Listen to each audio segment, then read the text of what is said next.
Welcome.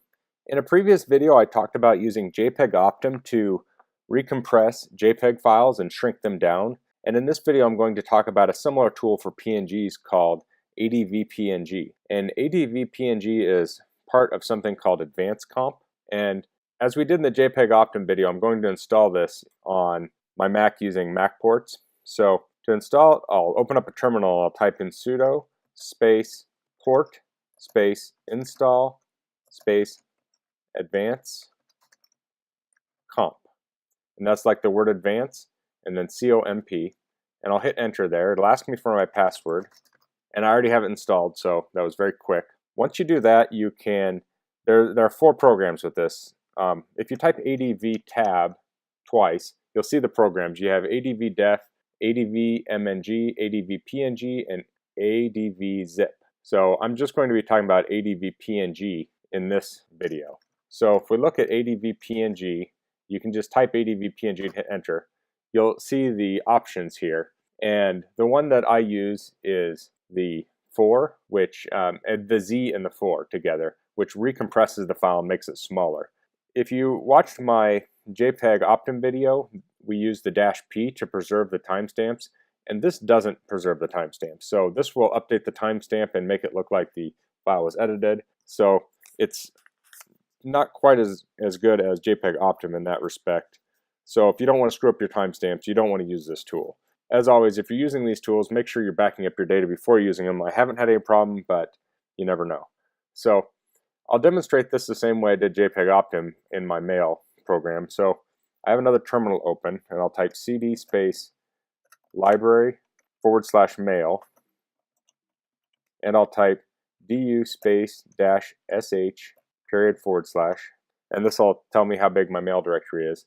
I'm not expecting this to go down much, if at all, because I don't have a lot of PNGs in my mail that are very big.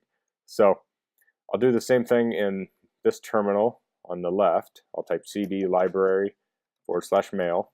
I'll clear my screen, and I'll type find space // space -iname space, and iname is for case and sensitivity, single quote, star.png, single quote.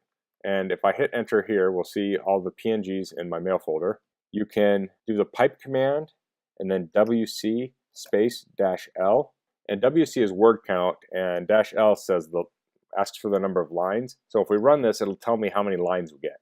So we got 41 lines. That means we have 41 files here.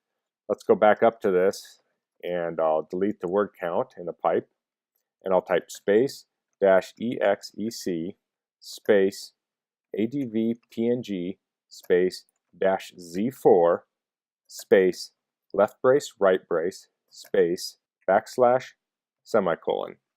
So I'm doing this in my mail directory. I don't recommend you do this. I don't know if it'll screw up mail. That doing it on the JPEGs doesn't seem to have, but it's a place where I can do this as an example. And I'll actually stretch this out here, and I'll hit enter. And now this is pulling up all the PNGs and recompressing them. So you see the first one here was 99%, 85, 75%. So, it's not, that's not bad. If you're doing a website and you have a bunch of PNGs in it and you want those to be as small as possible, this is something you can run on it, and it will shrink them down without changing the quality at all.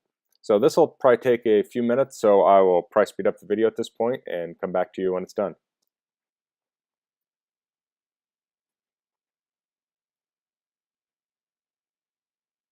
Okay, so that's finished.